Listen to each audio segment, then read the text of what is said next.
Good evening, and thank you for joining us. My name is Gavin Cleesby. I'm the Director of Programs, Exhibitions, and Community Partnerships for the Massachusetts Historical Society. This evening, we have a great program that will explore assumptions around presenting histories of traditionally underrepresented groups and creative approaches to pushing through those boundaries. As a person who's worked in small history institutions in the past, I know that I've often felt that I wanted to tell more inclusive stories and relate the history of the entire community, including women, men, children, workers, protesters, poets, Latinx, Indigenous people, African Americans, Asian Americans, immigrants, and native born. But I have felt restricted by the collections I had access to. In my experience, it was often easier to tell stories that were well represented in the collection of the Historical Society I was working for at the time. And those overwhelmingly tended to be stories of prominent, relatively wealthy, educated, and mostly white families. Today, we're going to hear about 4 organizations that took on projects that challenged that cycle. This isn't meant to be a how-to program. It's just highlighting projects that took the time to step back from the history that everybody already knew and questioned it. These projects started with assumptions that a story couldn't be told because there weren't the sources to tell it, but the people found creative ways to find other sources and took those assumptions apart. We'll hear from 4 people who will each give about a 5-minute presentation about their project. There will then be a conversation between the group, and finally, we'll open it up for questions from the audience. We'll be hearing from Cynthia Cowan, who is the manager of the Durant-Kenrick House and Grounds and the Anne Larner Educator for Historic Newton. She holds a master's degree in history from the University of Houston, where her studies focused on American slavery and its legacies. She also holds a master's in education from Harvard University, where she studied policy and curriculum with an emphasis on the needs and experiences of historically marginalized students. She has been with Historic Newton as an educator and museum professional since 2016. We'll hear from Stacen Goldman, who is a curator at the Framingham History Center, a position she's held since 2016. She received her master's in history with a concentration in public history from Northeastern University. She is also, much like me, a graduate of Bard College. She's been working in historical agencies in the greater Boston area for the past decade. Kyera Singleton is the executive director of the Royall House and Slave Quarters in Medford. She is a PhD candidate at the University of Michigan, Ann Arbor, in the Department of American Culture. This academic year, she is also an American Democracy Fellow at the Charles Warren Center at Harvard University. Finally, we'll also hear from Barbara Brown, who holds a PhD and has a Center for Professional Life in Public History and Popular Education. For many years, she led the public education program at Boston University's African Studies Center. 16 years ago, she founded Hidden Brookline, bringing to light the history of slavery and freedom.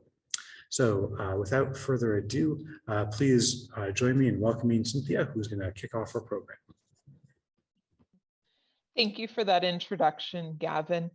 Hi, everyone. I'm Cynthia Cowan from Historic Newton, and I'm wanted to share with you tonight a project that is really close to my heart in a lot of ways. Before I begin, I should tell you that I am coming to you from the Durant-Kenrick House and Grounds, which is situated on the traditional homeland of the Massachusetts people. And I should tell you too that one of the reasons that this work is very important to me is that I descend from enslavers. I am the product of their generational wealth and standing, and I have always seen that as a reason to pursue and to take great care with the work that I have done in investigating the history of slavery and its legacies. When I first came to Historic Newton back in 2016, one of the sites that we operate is an Underground Railroad site. And one of our marquee programs is our program Journey on the Underground Railroad. And in this program, we told a story about a girl, really, who was known in slavery as Pamela. And it was a story about how a kind white minister of the First Church of Newton had rescued her from the abuses of his mother-in-law, purchasing her and freeing her on the spot after watching a particularly brutal beating. Now, as a trained scholar of slavery, there was something a little white knighty about this story that didn't quite sit right with me, and I wondered about it. The story came to us from Newton historian Francis Jackson, who is generally considered to be an authoritative source in many ways on Newton history. But as I sat with that story,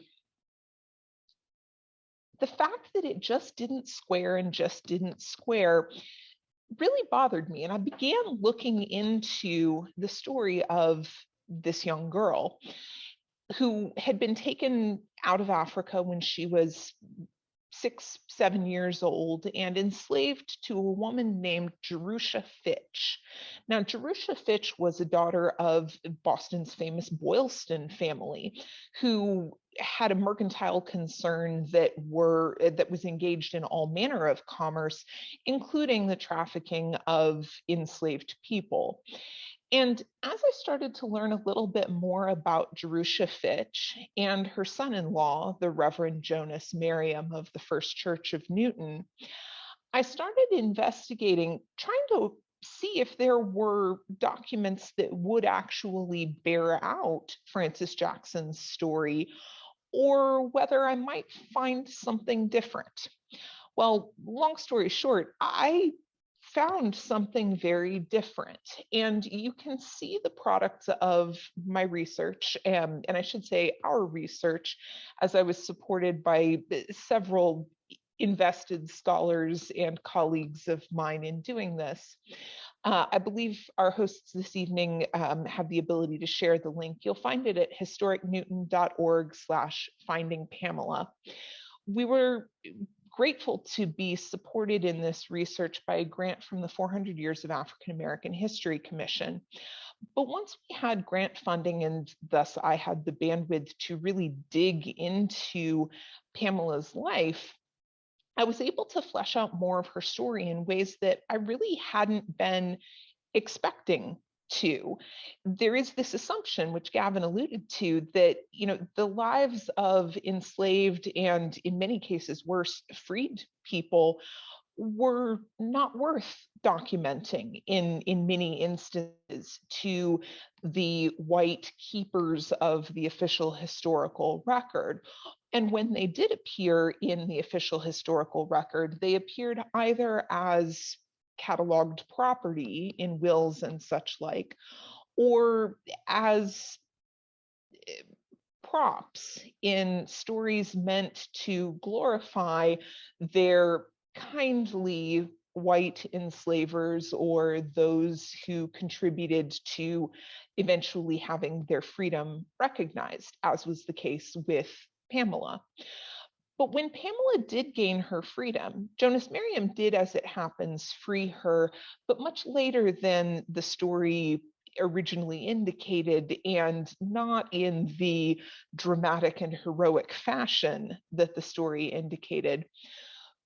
What I came to see as I dug into her story was that she worked very hard to build a life for herself in the aftermath of slavery. After Jonas Merriam dies, not a week later, she's engaged to a free Black man living down the way in Brighton. And they subsequently marry and make a home together. And as far as I can tell from the records, end up having 2 children.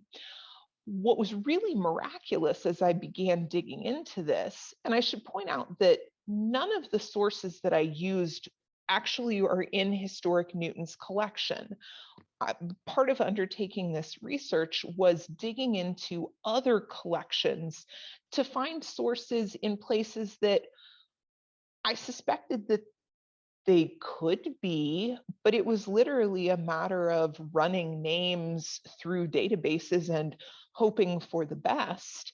And in fact, as I ran names through databases and hoped for the best, I did find an impressively complicated record of this woman's life.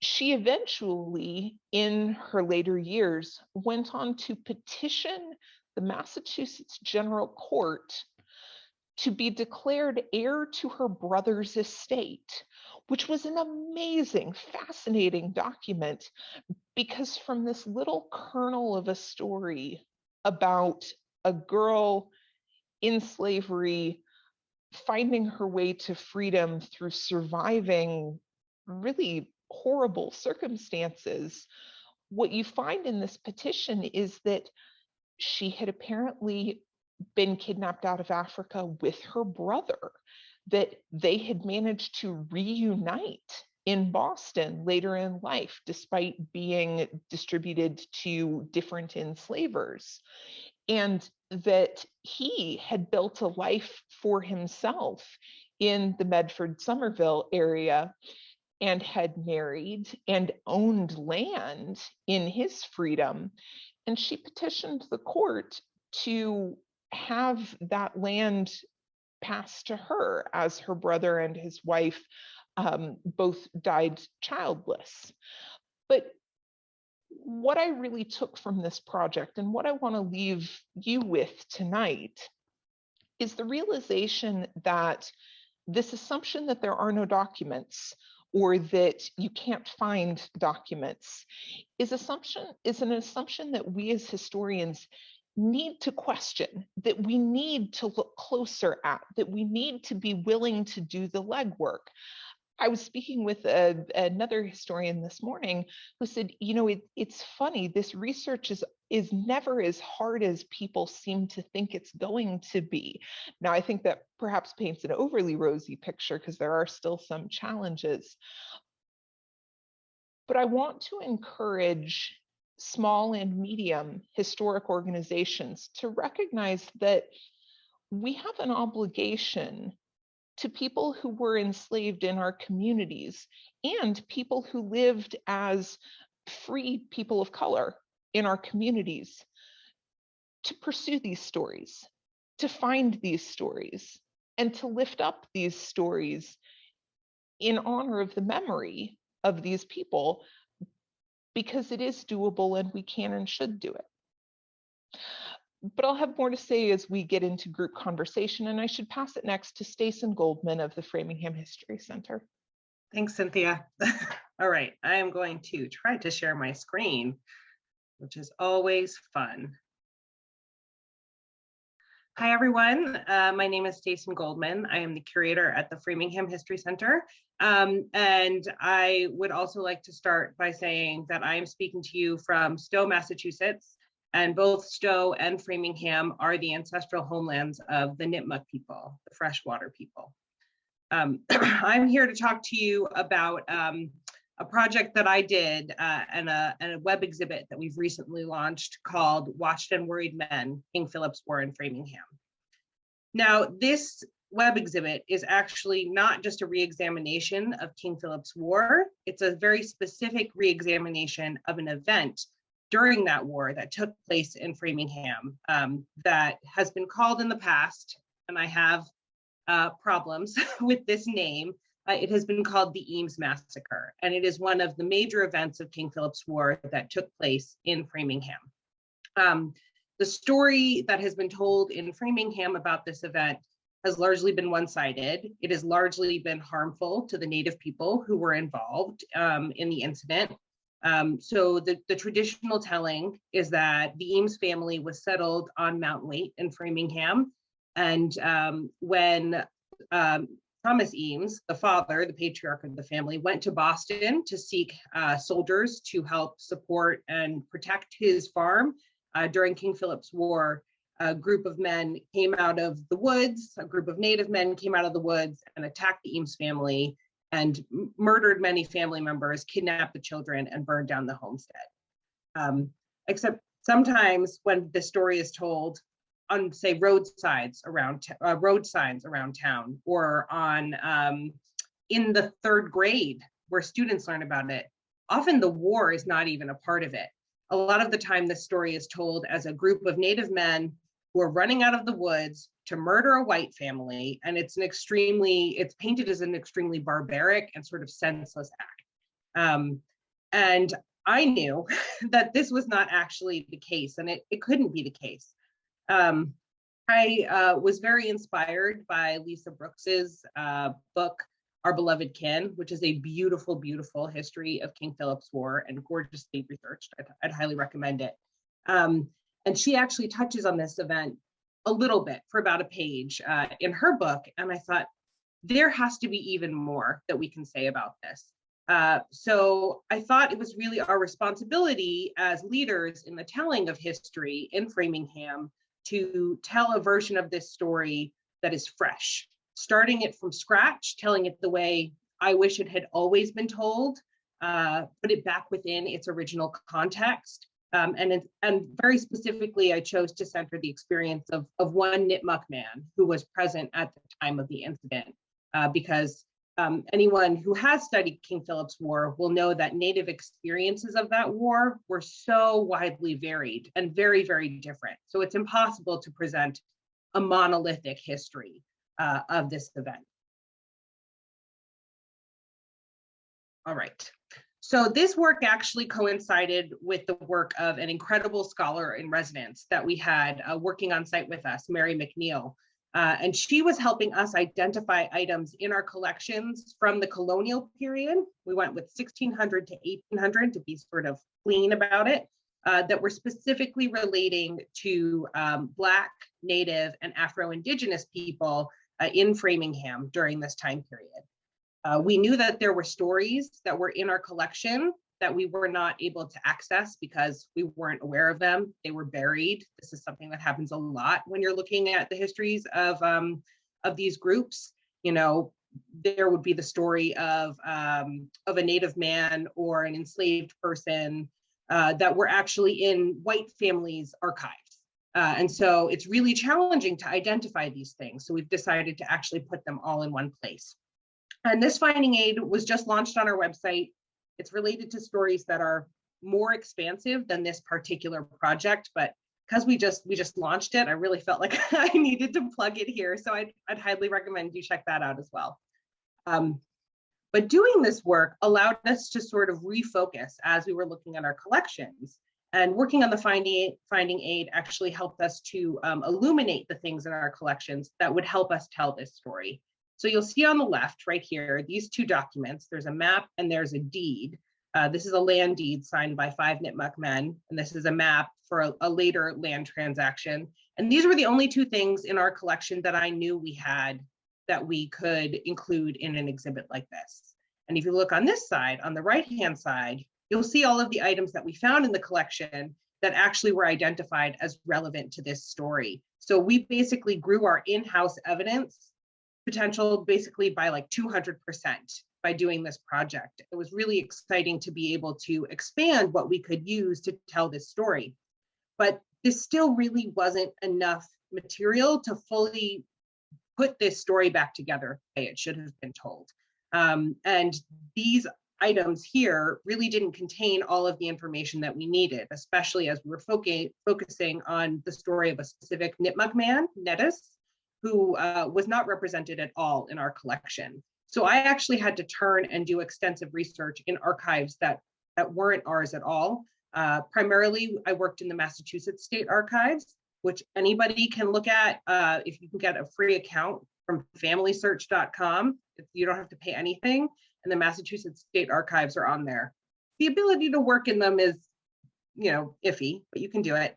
And that's where you see most of the documents in our exhibition were actually sourced from. But there's really still only so far that documents are going to get you. When you're trying to tell a story that has been actively suppressed, or people in power have decided that it's not in their interest to maintain multiple perspectives, you really have to read between the lines on what the documents you have. And the ones that I had were primarily documents drafted by English settlers. So you're going to see a very specific perspective coming out in that. You have to put them together in concert and really see what might be happening behind the scenes. But I would also say that it's really important to embrace the role of imagination in the telling of history. And I had to embrace it so many times in doing this project because there were so many things that still are not entirely illuminated, like what exactly happened at the Eames house the day that these men arrived there. And so I've decided that it's important for us to sort of embrace murky details, embrace our imaginations and our shared humanity. And there are all kinds of ways that I used imagination in this exhibit that I never would have thought I could do before. You know, I made a lot of original art because this is a space that no longer exists. Colonial Framingham cannot be recreated through photographs. And I think I've also decided that it's really worth it to tell a story like the story of Nettis, even though I have nothing in his hands, by using my imagination to expand his world and to tease out that historical voice that would otherwise be lost. So it was exciting to do. It was fun to work on. I think I'm over time. I'm very sorry, but I'm going to pass you off to Kyera of the Royall House and Slave Quarters. Thank you. I just want to say it's an honor to be on this panel with all of my co-panelists. One of the things that I want to start with is thinking about what is the place of institutions like ours, cultural institutions, historic sites, former sites of slavery, and the role of social justice movements today. And I want to start there because over the summer, students at Columbus Elementary in Medford advocated to rename their school after Belinda Sutton, who was a woman who was enslaved by the royal family for 50 years. During those discussions, there were several names that were put forth for the new school. And during those discussions, there was discussions that came up about whether or not slavery really existed in the area, whether or not slavery was as bad as it was in the South, and more importantly, how could we really verify whether or not Belinda Sutton existed if there were no photographs of her? Now, what was interesting to me about that was that, of course, there are no photographs of Belinda Sutton. She's enslaved before modern photography. Also, there are going to be no paintings because enslaved people were not deemed, worthy enough to be painted and memorialized in history. And so, as I was listening to a lot of those discussions, I really started to think about what was some of the hesitancy and acknowledging slavery was a major part of the North, but also a major facet of Medford. Some residents were struggling with that. And for me, it came back to this question about how do we do the history? How do we research the history of enslaved people? How do we center their lives? And really, how do we attach those conversations to current political debates around racial equity as well.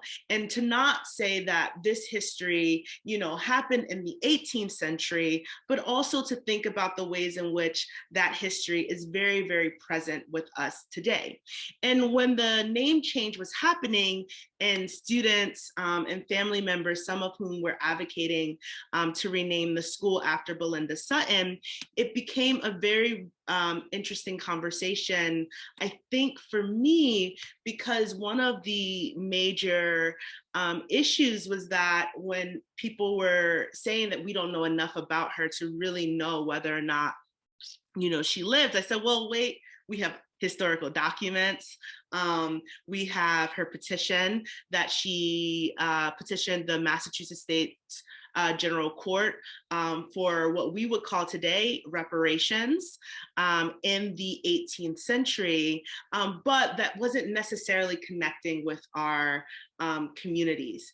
And so I started to think about, okay, how can we tell this story? How can we connect it to larger conversations around, you know, critical race theory, thinking about history, and more importantly, to really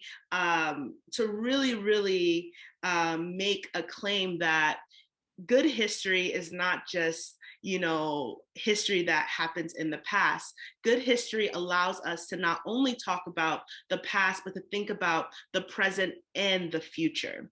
And so I had already been thinking about doing more research into the life of Belinda Sutton. Some of that work had already started underway through a project with Tufts University. Stacen mentioned Mary McNeil. She has been helping us with that project, and so has another amazing researcher at Harvard named Abid Alibai.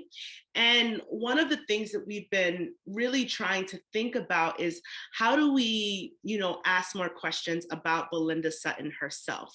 In many ways, her history has been frozen based on the early petition. So a lot of people talk about Belinda Sutton, and it's great that they do, because she has one of the earliest forms of reparations that we know of today. However, what happens when everyone focuses on the fact that Belinda Sutton in the 1780s filed a pension petition and asked for reparations after being enslaved by the royal family, and then she wins. And that's how people remember her. Yet that story continues. Not only did she win a pension from the royal family, her former enslavers, but she didn't always get that pension. So she received it twice and then had to keep petitioning in order to get money. And what we do know is that, to our knowledge, she only received that pension twice, but there are several other petitions in which she is asking the court to pay the money that she is owed. And to me, that's a part of the larger story that we want to talk about and learn more about.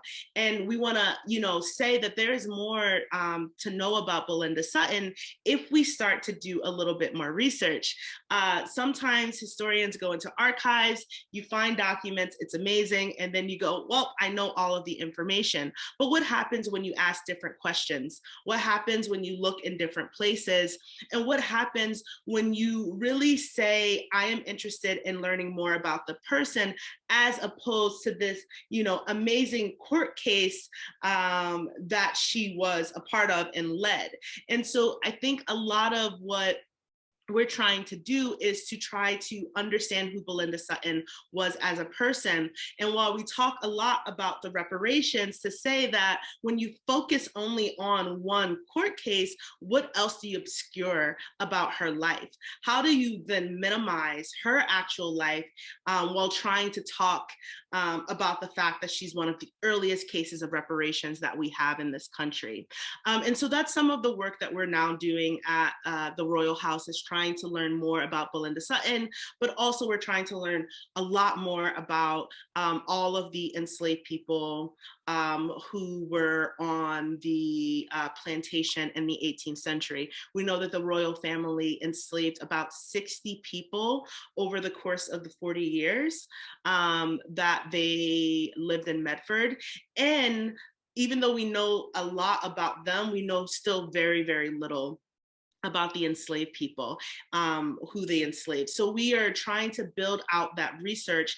And a part of doing that is constantly thinking about it's important so that we can understand slavery in the North, so that we can understand slavery in Medford and then slavery in Boston, as well as understanding how the afterlives of slavery impact us today.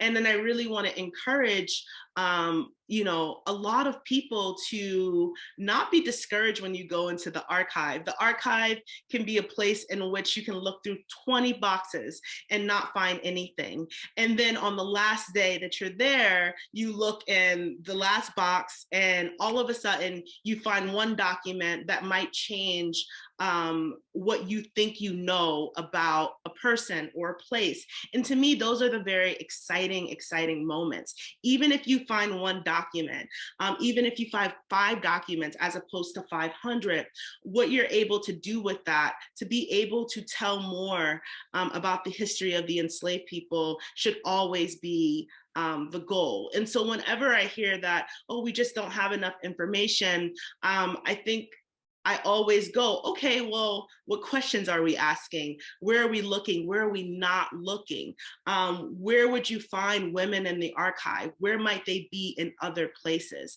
What about town records? What about merchant records? You'd be surprised where people show up when you look in different places. And so I'm just really excited to be doing this work and to work with a really amazing group of researchers who are also all committed to trying to unpack these histories and to really think about how doing history can also be empowering for people today. So I don't want to run over time, so I think I will stop there, and I will be passing the digital floor to Dr. Barbara Brown from Hidden Brookline. Thank you. I'm excited to be on this panel and to be listening to these wonderful people and get inspired to do some more research on somebody we've just been paying attention to. Curiosity is an enormously important part of finding things out. One person in Brookline, Deborah Brown, went looking to find out the history of racism and racial relations in Brookline. She came across a startling fact and she decided to share it widely. She got the whole town thinking about revisiting this history that they thought they understood. What she did is she went looking and she found on our website, Hidden Brookline, that Edward Devotion was not who everybody in town thought.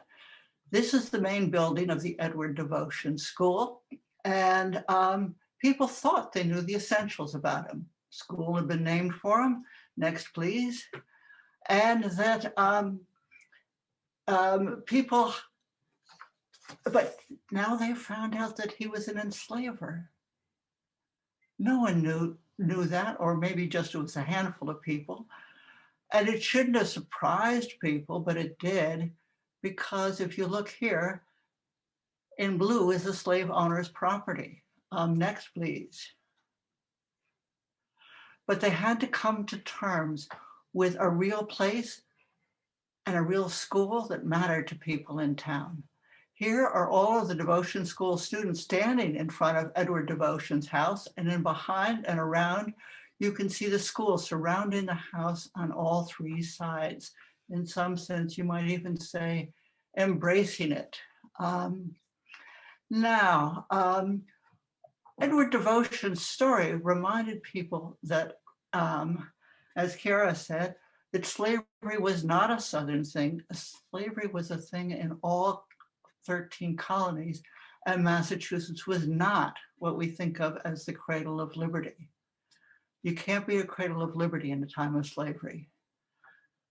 The most startling part of relearning this history was that slavery today continues to matter a lot.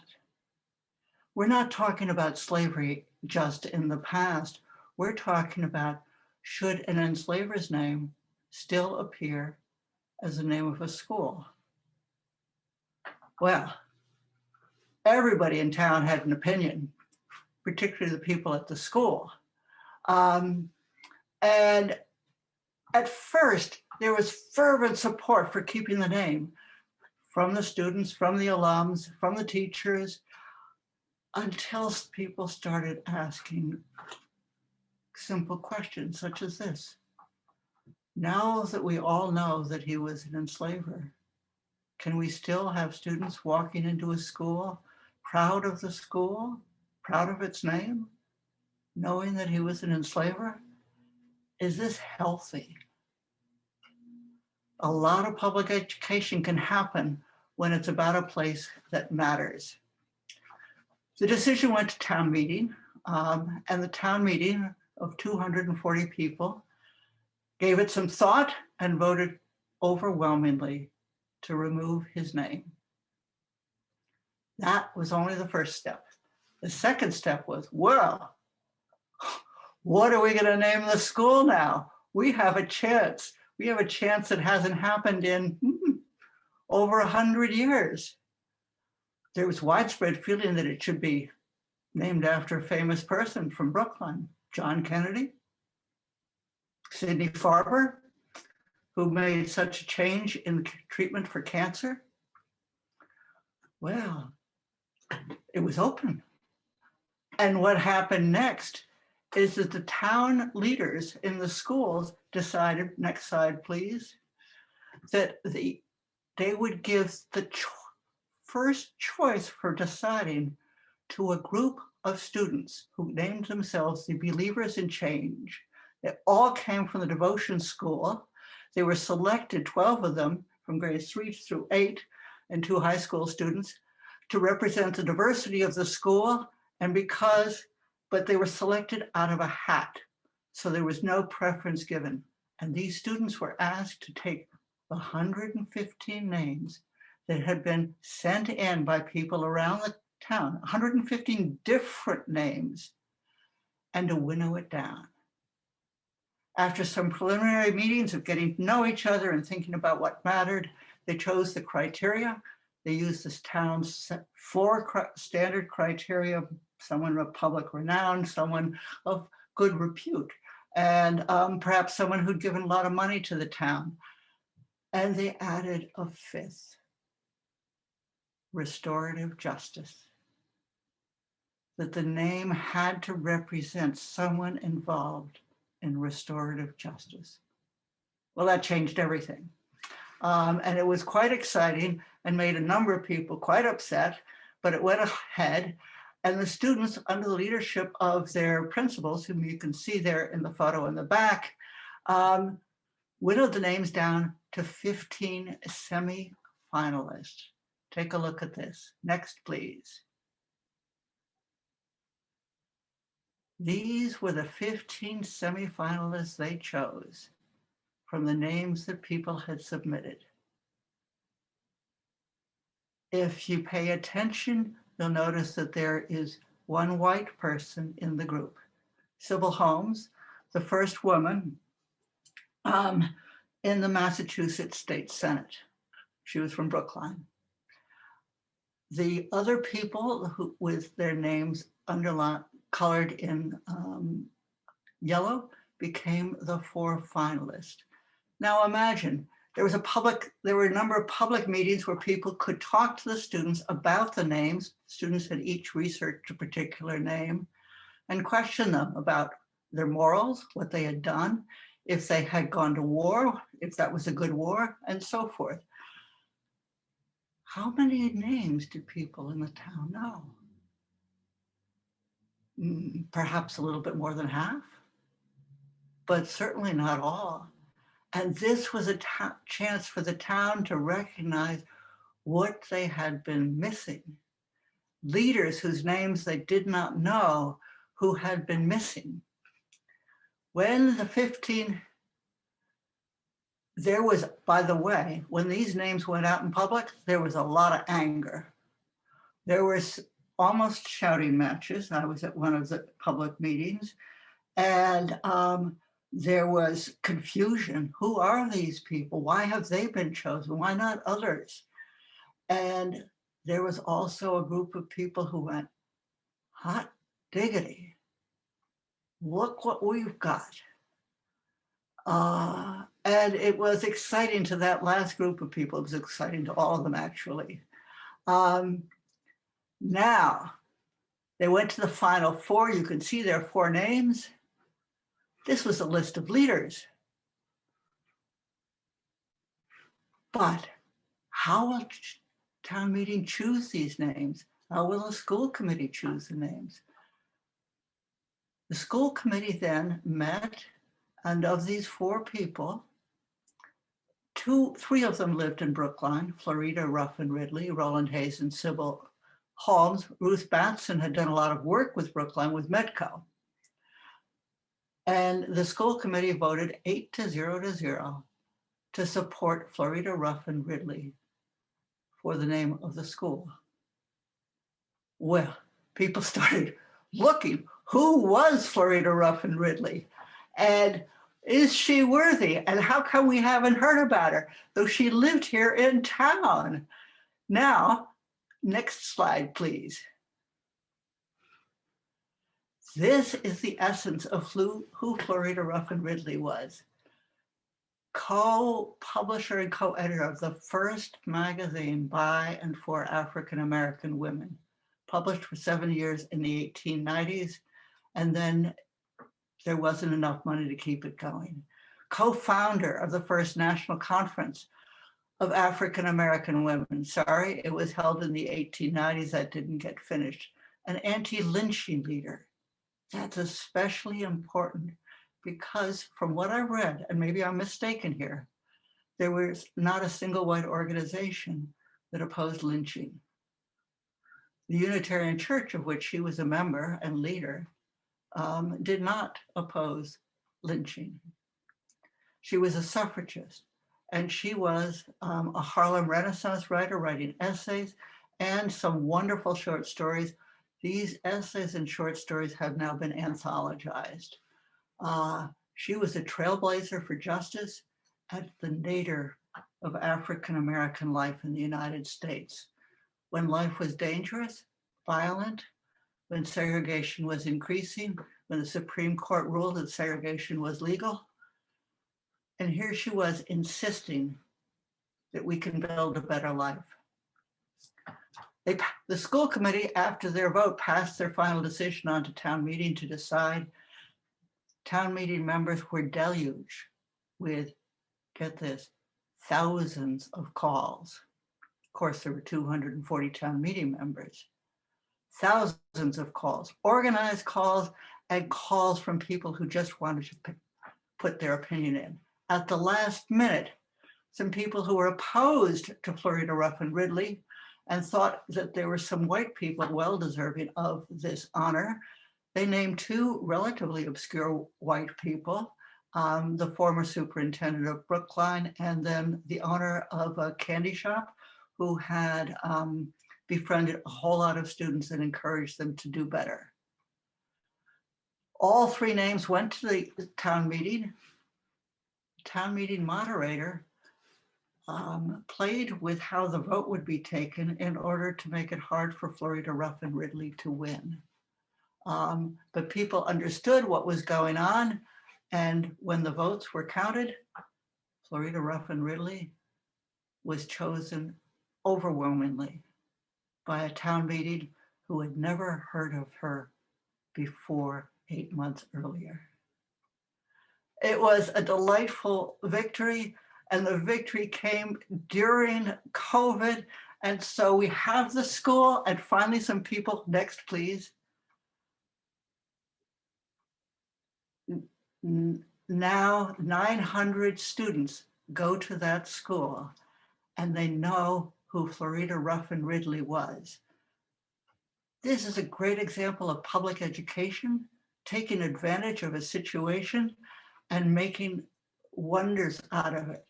The thing though is, as the head of Hood in Brookline, I can tell you, what people know about Ridley is still very vague. We've put up exhibits. We're going to be putting up some more exhibits in the high school and around town. We've done talks, and we are determined to make sure that this woman is not lost again with other African-American leaders, lost from mainstream history, the history that needs correcting. Thank you. Great. Well, I would invite all of our speakers to come back, and I think that we have a couple questions for everyone, and then I know that there's also some questions in the Q&A. And for our audience members, I would just like to say that if you have a question, we use the Q&A function, so you can type a question in there and we'll get to as many of them as we can, being conscious of the fact that many people have still not eaten dinner. So we want to be keeping the time pretty close. So I think these are all sound like really fabulous projects. And I really appreciate all of you taking the time to share them. So a couple of questions that we had. How has imagination, creativity, and the need to move beyond the collections that exist within your institutions and the pre-existing narratives that you know been key to your work? And I think a number of you touched on this in your presentations, but I just thought I'd throw that out there for everyone. I don't know if anyone wants to tackle that. I think I'd like to start with that. You know, I think one of the realizations that is important for all of us and that I kept coming back to as a touchstone is that while we may not know these individuals except through the documents, we know people, and that these people that we write about are fundamentally human. You know, they have human relationships, human emotions, human reactions to the experiences, the things that happen to them. They have human needs. And that if we remember to apply that lens, certain things come into sort of clearer or more obvious focus than if you say, well, I don't know what she was thinking unless I have a diary entry in which she tells me what she was thinking. Okay, I can't know for sure what she was thinking, but I can make some really probably very genuine guesses as to what any human being of her years, her experience, her context would have been thinking in a situation like that. And while maybe I'm wrong, as Stacen points out, if you let yourself imagine that this is a human like humans that you have encountered, you start to realize that some things are much more knowable than you might have realized or given them credit for. I think that's absolute. Oh, I think that's absolutely true. And I spoke with another historian who lives in Framingham once, and we were just talking about using imagination and about using sort of storytelling concepts in the doing of history. And she said this thing that I repeat back now to like a lot of people. She said, history is fiction with boundaries. There's a certain amount that I mean, obviously fiction is untrue, but the telling of stories within the boundaries of things that really happened, I think is such a wonderful way to think about it. And it's the way that I was approaching it and didn't realize I was approaching it until she said it to me. And I repeat that to myself over and over in my head now, because I think it's really also really beautiful. Lisa Brooks, who I'm going to sing the praises of that book way too much. But she really inspired me. And a lot of what she did was imagining. She makes it clear, I'm imagining right now. I'm imagining what it was like to be, Weetamoo as she was heading through the swamp. And so feeling empowered and sort of free to do that, I think is so important. And that's really how you get it, the nuggets of like the true humanity of the story. One thing I think we are in this extraordinary place is that we are recognizing the stories that we haven't listened to in the past. And in a sense, we've been empowered and pushed and encouraged to look for these stories and tell these stories. Here in Brookline, we're now investigating a man named Jethro Cuff, who was born into slavery. His parents had somehow been able to marry, though enslaved. And he was the last person to live in the family. And in the 1790s, he married a woman They both had surnames, which was very unusual, and they moved to Dorchester. And we're now looking into their Dorchester history. And we wouldn't be doing that if it weren't for the push. If it weren't for everything that's been going on in this country. I think this is just a wonderful moment to seize the moment, to make the difference. And I'm so glad to listen to everybody else. I also think too, one of the things that I always think about is like specifically archives are constructed.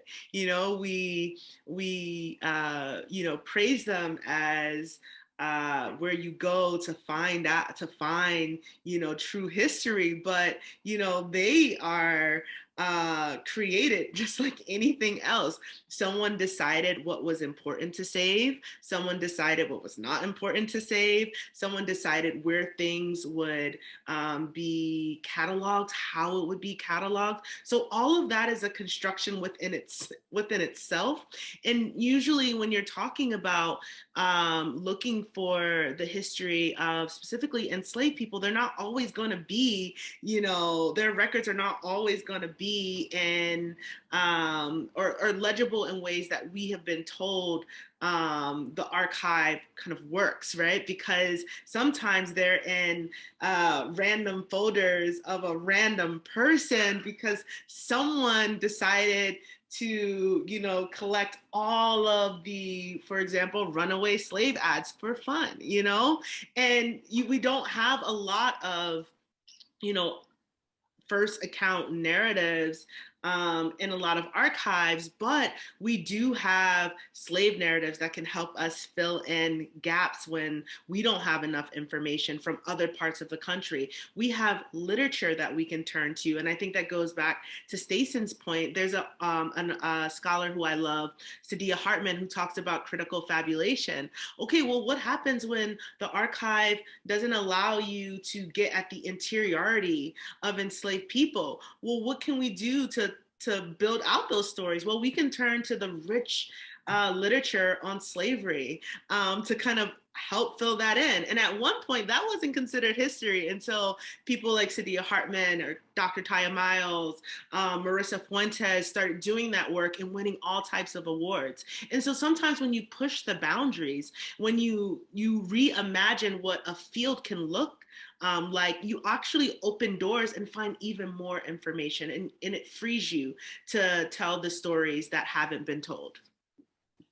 I think that's incredibly true. And I think that, you know, people really underestimate how much power exists in the people who create the files and who creates the finding aids and who indexes things. And you can bury things and you can highlight things with pretty profound effects. So we have a bunch of questions from the audience. I want to make sure that we get to some of them. Meadow asked, or said, fabulous work all around. I wonder how, as public history professionals, you react when you encounter colleagues at other sites who don't grasp that this is work of historical recovery, work of history, as Cynthia said, in obligation. I think I kind of mangled that a little bit, but Cynthia, do you want to tackle that, or should we go to somebody else? I mean, I have been lucky to work with colleagues who understood that. But yeah, when I talk to folks at other sites, I'm constantly torn between the sense of, okay, well, we just kind of have to wait for people who don't think that way to cycle out of the profession for us to move the profession forward.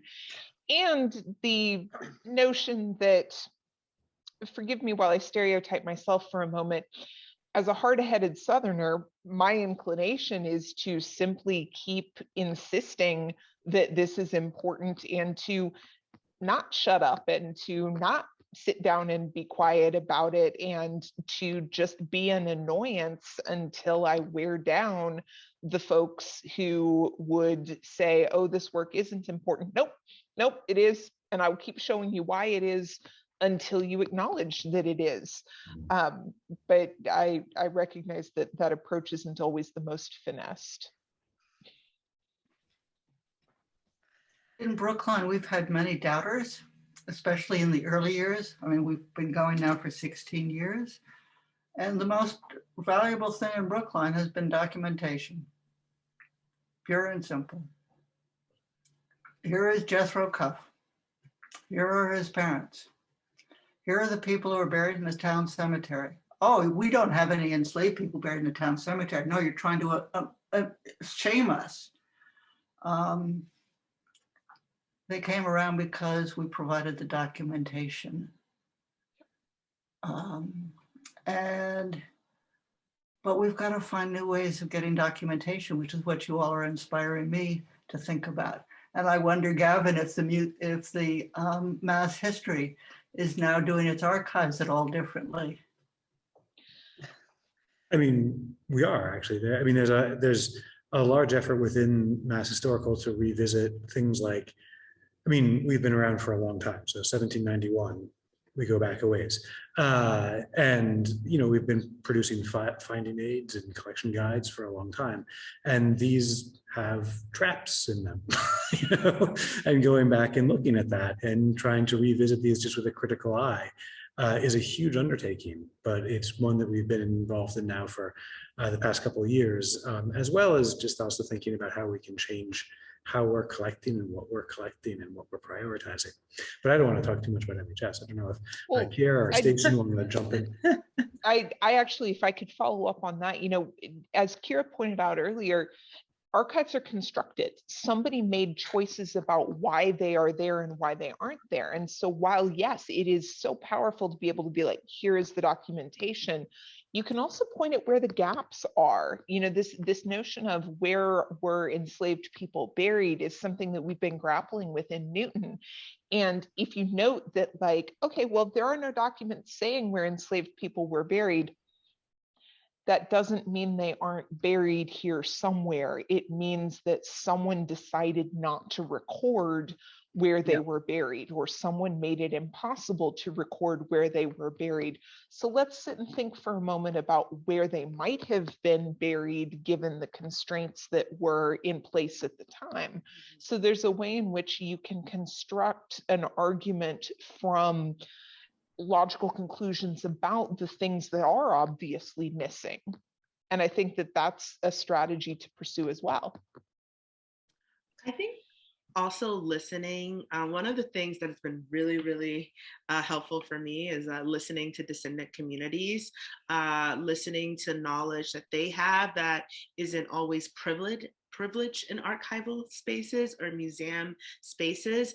And that has been some of the most amazing documents I've encountered have been because people have been like, oh, well, actually, this was a part of my family's history, and look at this document that I have. And they don't feel comfortable necessarily going into archives or into museums. And I think that's something we all have to contend with as well, is to think about, well, I think we know why, but to think about how do we bring local historians and voices who have been doing this work for a very, very long time and often actually get overlooked by professional historians who come in with this research as well. And then I think some of our sites can do more work around actively engaging current history. So what happens when there are local protests? Why can't we go collect the posters? Why can't we go collect, the flyers? Why can't we actually do that and, and rope that into how we talk about history today? And thinking about the long trajectory of history, especially social movements, and how they're all tied up in these long histories against white supremacy. So I think that there's a lot of interesting things that we can do, actually. Yep. I would say specifically to the point of sort of the constraints of the archive as well, that there are ways that we can also start to look at the archive that we have available to us differently. So, when I talked about the work that Mary McNeil did for us, which is incredible work, that's a cross-collection finding aid. So it's not a finding aid of a specific archive, it's a finding aid of every single piece of paper we could find in our collection that we thought illuminated these stories. And it's not always something that says, well, this is the story of of so-and-so, and he was enslaved in this house. That's not what it's like. There are a lot of things that are exchanges of land, especially when you're looking at indigenous people. And it's not just indigenous people selling land to white settlers. It's also, who did that white settler then turn around and sell that land to? Or how much land did that person amass in that one space almost immediately after that purchase? And so there are lots of stories that can be sort of spun out from these other pieces of context. And I think thinking about your collection and going into the collection and saying, I'm looking for just these things, and I'm going to take however much time it takes to find just these things, and I'm going to expand the finding aid if I find more or if I get more. And I think there's also, I had said this to Gavin in an email when we were very first starting about this, a lot of the things in that finding aid were found entirely by mistake. Like, Mary was not in there in a collection like, oh, there's going to be something in this box. It's like, I pulled a box for someone who was studying something 50 or 60 years outside of this time period that we're looking at. And I found 3 folders of items relating to specifically like, indigenous land sales and things like that. And that's wild. And sometimes you have to accept that it might take you a really long time because you're only going to find these things sometimes by mistake. But it's still worth saying, I've got this in the back of my head and I'm always going to be looking for it. It's so important. Otherwise, you're so constrained. It's impossible to do the work without that sort of expanding the concept in your mind. So I'm aware of the fact that we are getting a little short on time. We have a lot of great questions, and I want everyone in the audience to know that we'll pass all the questions on to all of our panelists so that they'll see all of them in the future. I think we have time for one last question. I think this in part sort of relates to what Kyera was talking about, but it says, it seems that part of your work is trying to give a voice to people who have been left out of historical narratives and to see them more as a full person, not just as a single sort of point of information or a dot. Should we have hope about more material being digitized and the growth of online databases? I think that's sort of a look to the future and a thought maybe that there's better stuff ahead. I don't know if Kyera, you want to tackle that, or if anyone else has a thought. Yes, I mean, the digitization of records have been extremely important for research at the Royall House, actually. One of the reasons why we found out that Belinda Sutton had petitioned the court multiple times was because all of the petition records were digitized at the Massachusetts State Archive. And then, lo and behold, here are 5 petitions we never even knew existed. That led us to finding out that at some point, Belinda Sutton's name was actually Belinda Sutton. It allowed us to find out a lot of new and amazing information. So when records are digitized, not only do they allow, it makes it extremely accessible for anyone to actually do this research, but also sometimes those records are records that have just been sitting in the box and they're digitizing things, and then, oh, look, you have a treasure trove of information. I think the digitization of records makes history accessible, and I wish that there was enough funding for all records to be digitized so that people could actually see them, because not everyone could get into an archive. Now, I love archives, and I do always recommend that people go and look at the actual documents, but that's not always possible for various reasons. So I do think it is important to digitize records. The digitization of those records, of the same records, the state archives records, was a game changer in writing this exhibit, I think, because there were so many things that I thought, well, I'm just going to have to piece this together from like secondary sources and from all kinds of little things. But by looking in those archives, I was actually able to find mentions of Nettis, the man that I sort of follow in this exhibit, way more times than I thought I was going to see him. And you have to sort of be really patient when doing that kind of work. But it was also so amazingly rewarding. And to think that probably, I don't know how many people had looked at this man's story or pieced it back together in this way I'm not sure if anyone had ever bothered to follow him in this way. And so it felt really incredible and really, really exploratory. And I would not have been able to find so much in such a short period of time about him if those had been records I had to go see. It just wouldn't have happened as quickly. It was world changing. Well, and you know, I can't concur enough on that subject that, you know, the digitization of records has been so crucial. So too has the efforts of people who have been willing to just trawl through them. And as you mentioned earlier, Stacen, just not ever letting it out of the back of your mind. You know, I mentioned earlier the petition that Pamela Sparhawk filed with the Massachusetts General Court.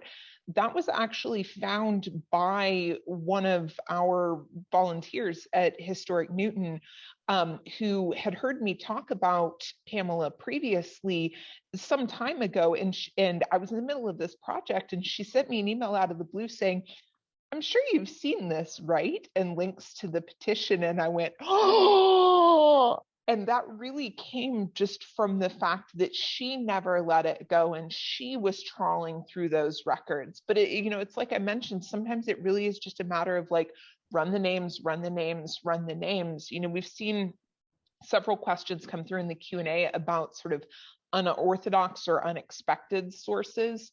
One of the things that really surprised me was that when I started running Jerusha Fitch's name through Harvard's Colonial North America database, what I actually turned up was a receipt from for a transaction between Jerusha Fitch and a merchant named Samuel Abbott that, as far as we can tell, was Samuel Abbott renting Pamela's services for 5.5 months from Jerusha Fitch. And if I hadn't just been running all the names on my list through every database that I could find, I wouldn't have found it. Turns out that Samuel Abbott was actually significant to the founding of the Andover Theological Seminary, which of course is now headquartered at Yale. And when I reached out to Andover Theological to ask some questions about Samuel Abbott, they were very surprised to learn of his connection with slavery, and that prompted something of a reckoning on their end as well, given that his name is attached to one of their endowed chairs. And it was quite a surprise to them. So again, it's really all about those digital records being accessible, and someone, anyone, a scholar or a motivated volunteer, putting the time and energy into looking. Yeah. Can I say that makes me think of, and I know we're right at the end, but the importance of developing these networks with smaller institutions and organizations like ours, and even with larger institutions, because Framingham stories are not just Framingham stories. I mean, this story is a Natick story, it is a Grafton story, we have stories in Framingham that range out to Worcester, especially when you're looking at these people because they're being forcibly moved all the time. And so constraining yourself within the bounds of your own space it doesn't make any sense. And if you can develop a good working relationships with these other organizations, my dream is to have a cross-organizational finding aid one day with a bunch of organizations that actually have stories that intersect. I think that would be a great thing to do. And I think that it's something that it would be totally doable. So thinking about developing these networks and knowing these people and knowing the people in your space who are connected to you, I think that's so important too. It would be a dream to be able to say, this is what we all have. Let's all say what we have so we can all know where to go. There is one network, the Atlantic Black Box. Yes, they're doing great work. Yeah. And I think that that's very true. That, I mean, for many, many people, their interaction with history in a personal level is with a local historical society. I mean, there's a local historical society in every town in Massachusetts, pretty much. And many places like Boston, which are larger, have multiple historical societies. And like that's how people interact. You know, they deal with these local institutions, and those local institutions have small pieces of all of the story, but knitting it all together is a dream. But I do want to be conscious of the fact that people probably have dinners to make and children to put to sleep and things to do. So I want to thank you all very much for a really wonderful conversation. And I want to thank everyone who stayed on. And I will, as I said, we'll pass on all the Q&A questions. If they want to follow up, they can contact us at MassHist, and we will pass this on to all of our panelists. Or, of course, you can look up the individual organizations and reach out to them as well. And with that, I would just like to thank everyone for their time.